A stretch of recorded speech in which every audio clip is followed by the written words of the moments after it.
Alright, so today I'm about to jack up my Lincoln and take care of what I believe everyone should do on their Lincoln. So let's get to it. Alright, so this is what you always want to do your LS. So you don't have to do the whole suspension upgrade. Just I already did the upper control arm, as you can see. Right now I'm about to do the sway bar links. As you can see, there's like, this is like the bush, and this basically just did nothing. Like, there is no bushing on that, and it just clanks every time I hit a bump. So I'm about to do the sway bar link on this side.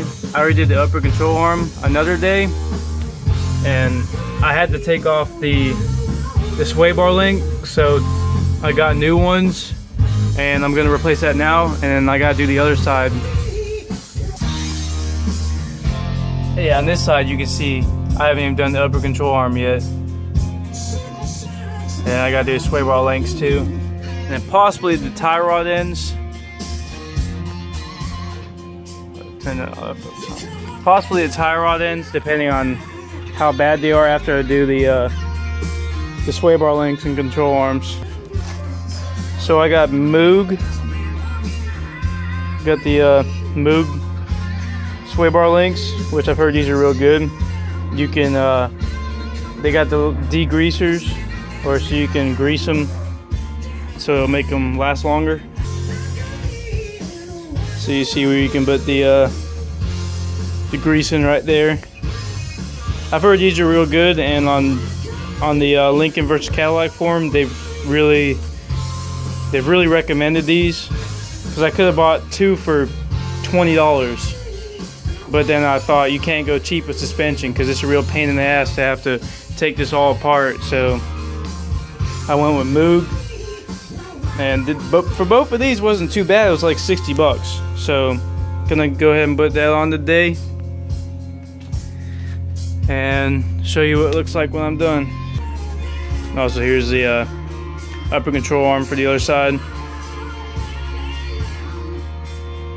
And for this side, it didn't have this silver piece because I got these from a junkyard, but they look good. So I just put a washer in there. I'm not sure you can see it,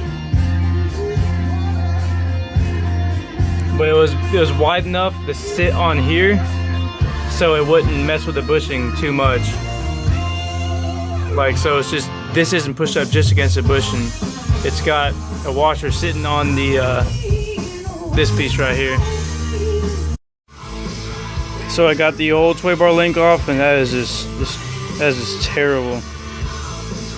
There is no bushing on that. Grease is all nasty, which is, it's just nasty, dude. Like, if your sway bar links looks like this, you need to replace it. Like, all you hear is clunk, clunk, clunk every time you hit a bump. Like, it's not that hard to replace. You don't even have to pull off the strut. You just loosen it enough where you can pull off your upper control. And all you do is just jack it up a little bit with your floor jack or any jack you got until it comes loose, and you just loosen up the bottom and the top, pop it right out. It's not hard at all. Alright, so I'm back under the passenger front tire on the Lincoln. I got the new sway bar links in. Got them all greased up and everything. I had to tighten it because the bottom one kind of wiggled. Right now it's not. That was just, you can hear that was it wobbling on the jack. But it was making a loud clunk noise. It might be the upper control arm because it's missing that silver piece that slides in to right there. So I had to use like a washer just so it doesn't put too much pressure on the bushing. But it'll probably end up wearing out. It probably will wear out soon. Maybe not soon, but faster than the other one will. But I also had a problem with the